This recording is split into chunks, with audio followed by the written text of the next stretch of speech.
Zdravím všetkých, takže rozhodla som sa začať so sériou videí, pri ktorom som si mali nasvetovala veci, ako tu vidíte, svetielka, všetko. A dneska by som vám chcela povedať niečo o zdravotnom systéme, čo sa týka Veľkej Británie a čo sa mne prihodilo, prípadne nejaké rady na záver, ak sa chystáte do Británie, prípadne ak už ste v Británii, čo robiť a čo určite nerobiť. Takže poďme na to.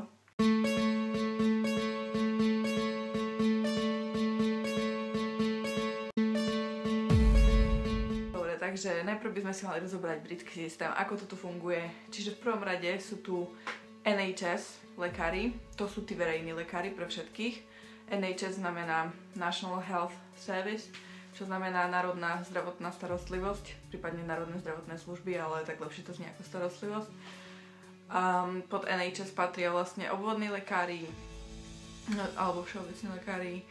A jednoducho mali by ste to mať zadarmo, ak žijete v Británii, prípadne ak máte kartičku. Máte túto kartičku, tak by ste to mali mať zadarmo, pretože je to vlastne zdravotné poistenie národné, všeobecné, európske, to je to správne slovo. A čiže nemali by ste vlastne za to platiť nič.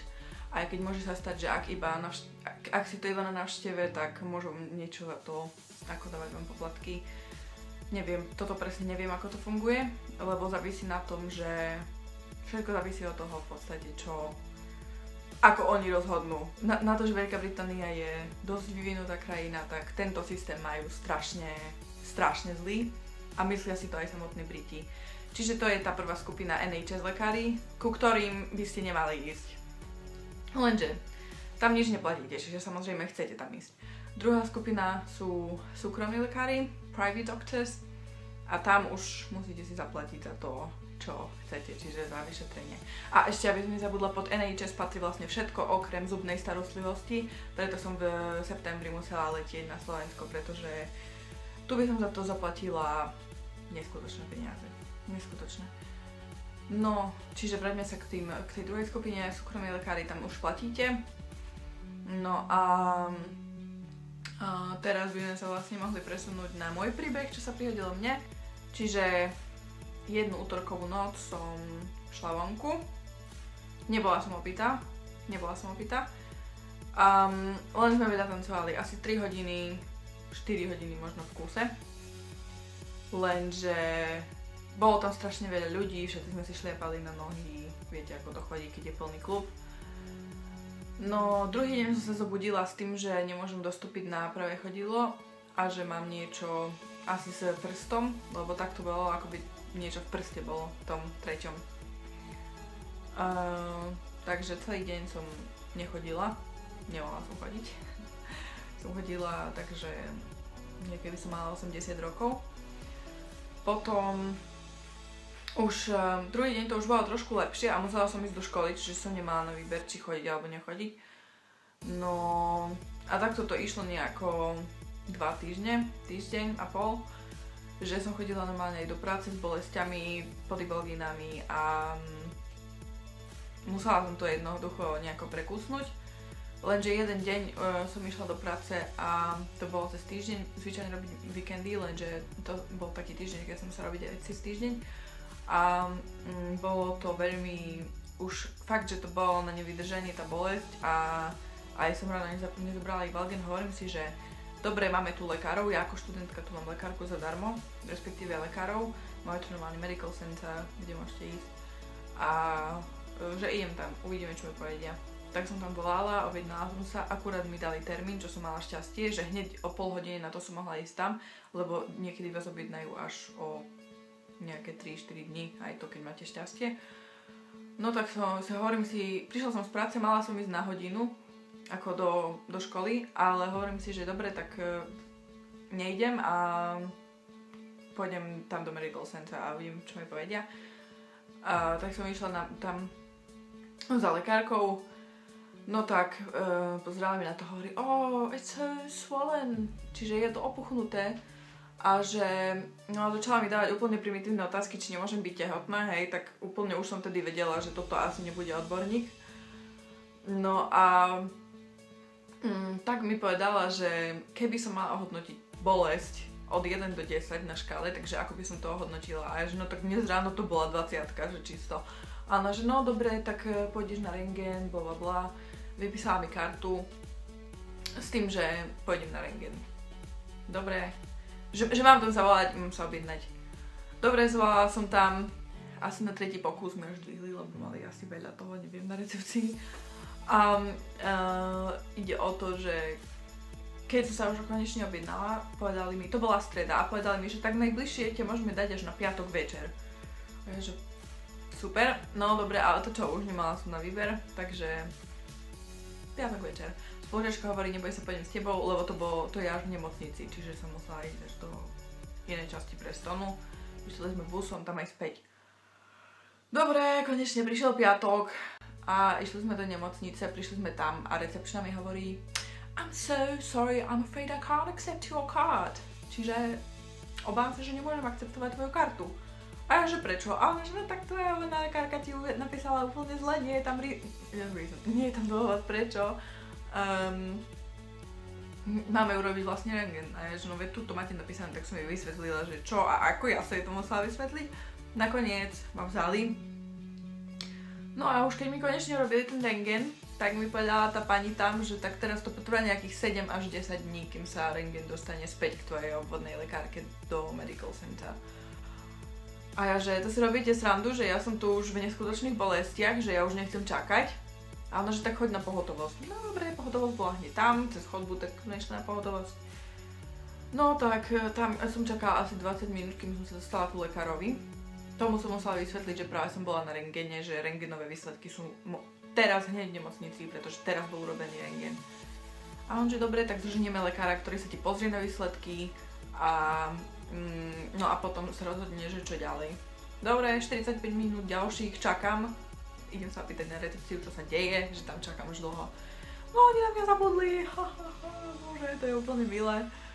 Dobre, no tak konečne som sa dostala po nejakých ďalších 20 minútach čakania, čiže dokopy asi ďalšia hodina čakania. Som sa dostala konečne k lekárovi, ktorý mal mať pozreté moje rentgenové výsledky. Lenže on ich nemal pozreté. A jemu som musela znova vysvetľovať, že ja tam vôbec, na čo som tam, že som tam bola na nejaký rentgen a že on mal mať ten rentgen už teraz pozretý a mal akože na základe toho mi mal určiť liečbu alebo ja neviem. Čiže aj on musel ísť po ten rentgen. Bol to veľmi mladý doktorko, vyzeral, že práve vyšiel z Mediny, že práve ukončil školu. Tak tam stal, pozeral mi na chodidlo, hej, akože pozrel, áno, je to opuchnuté. No a čiže v podstate som sa nič nové nedozvedela, lenže nie je to zlomené, povedal. Lenže keď tu vám povie britský lekár, že nie je to zlomenina, neznamená, že to naozaj ešte zlomenina nie je. Čiže to som brala tak, že no dobre, 50 na 50, tak snáď to zlomenina nie je. Povedal, že je to mäkké tkanivo, že to sa stáva, keď preťažíte nohu a ja, že ale tak trvá to už teraz veľmi dlho, to už bol nejaký druhý týždeň, čo ma to fakt bolelo. A on, že no tak sa to stáva, že to sa dlho lieči a ja, že dobre no. No tak som išla ako domov. No a ešte jedna veľmi dôležitá vec, čo vám tu povie každý jeden lekár. Berte painkillers, čiže zabíjače bolesti, doslova povedané. Ibalgín, ibuprofen a tu je veľmi populárny tento paracetamol. Tie britské lieky tu sú dosť slabé. Ako čo sa týka tie zabíjače bolesti, veľmi aj tak cítite bolesť, čiže ja ich veľmi neodporúčam, radšej si zoberte plno ibalgínov zo Slovenska, tie sú fakt silné, tie 400-ky a aspoň mne to zabera. No, potom, čiže už som išla z nemocnice. Druhý deň som išla ku kamarátke na dom Slovenke, dali mi octanovú masť a toto mi musím poklopať a toto mi začalo zaberať.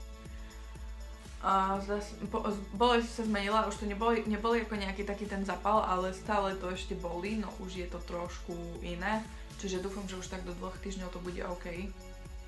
Lebo ďalší týždeň idem do Manchesteru, bude potom video a máme nejaké školské výlety naplánované, jeden do Londýna a druhý ešte sa nevie.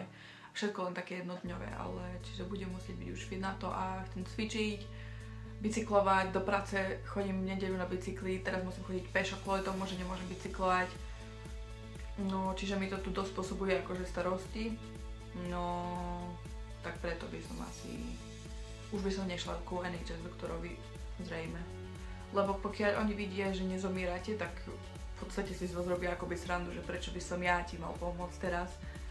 Keď už je to fakt vážne, tak až vtedy vám pomôžu. A oni videli na mne, že neumieram, aj keď som mala fakt bolesti, lenže ja som proste taká, že ja mám vysokú toleranciu, čo sa týka fyzickej bolesti, čiže mne to nebudem tam proste vyplakávať, lebo neviem, ja to proste dokážem zniesť. Neviem, ani tetovania ma neboleli preto. Máte nejaký problém v Veľkej Británii, čo sa týka zdravia a zdravotného stavu, tak máte 3 možnosti. Po prvé, ísť k NHS lekárovi, o ktorých som teraz ja hovorila, čiže to je tá verejná zdravotná starostlivosť. A potom je to súkromný lekár, u ktorého si zaplatíte, ale čo viem, aj tam je problém niekedy sa dostať. No a tretia možnosť je kúpiť si letenku a ísť na Slovensko. Teda minimálne, keď máte so zubami problém, tak to ani tie prvé 2 možnosti by som ani nebrala do úvahy, to už rovno bukujte letenku, chodí na Slovensko. No a čiže aspoň máte bonus, uvidíte aj svoju rodinu, psíky, mačičky, neviem čo máte, všetko. No a čiže preto máte 3 možnosti v podstate. Verejný lekár, súkromný lekár, Slovensko. Áno, milujem Veľkú Britániu, som tu šťastná, vždy som tu chcela žiť, plním si svoj sen. Ale čo sa týka tohto verejný, teda zdravotný systém, tu otras proste a aj rozprávala som sa aj s Britmi, čo si o tom myslia, tak všetci chodia ku súkromným lekárom, pretože tiež nadávajú na tých svojich verejných lekárov, že síce je to zadarmo, ale otras, proste katastrofa je to. No, takže to je asi všetko, čo som dneska chcela povedať. Plánujem viac takýchto videí, kde sa vyjadrím k veciam, možno by vám to mohlo pomôcť, ak chcete ísť do Anglicka, alebo ak už ste tu, že napríklad, neviem, ako si nájsť prácu, ako je to tu s prácou. Ja som mala veľké šťastie, že som študovala anglický jazyk a literatúru a mala som aj predmety, čo sa týkajú tých anglických reálií a ako to tu chodí. Čiže viem napríklad, vedela som už aj aký je tu zdravotný systém, respektíve ako je rozdelený. To, že to NHS je strašne zlé, že nefunkčné v podstate, tak to som sa dozvedela od skúseností iných ľudí. A naozaj, kto tu má skúsenosť s NHS lekármi, tak nemá dobrú skúsenosť. No možno pár ľudí, že povedali mi, že hej, tak keď máš šťastie, natrafíš na dobrého NHS lekára, tak vtedy je to fajn, vtedy sa dá. Lenže inak akože fakt slabota, že ma tu sklamalo, že takáto krajina, moja vysnívaná krajina a nedokáže mi vyliečiť takýto problém s chodidlom. No, čiže asi toľko k dnešnému sedeniu, k dnešnej talk show. Neviem, ako to mám nazvať. Bude viac takýchto videí v najbližších mesiacoch síce. Neviem, ako to bude, pretože tu magister sa robí len rok a ja už som skoro na konci. Teraz riešim dizertačku a také veci, že čo a ako. Už mám aj ďalší týždeň mám test, mám už aj odovzdať jeden report. No, takže uvidíme, ako to bude, ale chcela by som robiť aj tieto videá a viem, že aj Ivka plánovala robiť nejaké videá, takže do nej určite, že nech ich začne robiť, aj keď ona tiež má toho strašne veľa, keďže ona behá medzi 2 mestami, aby zarábala a študovala na juhu.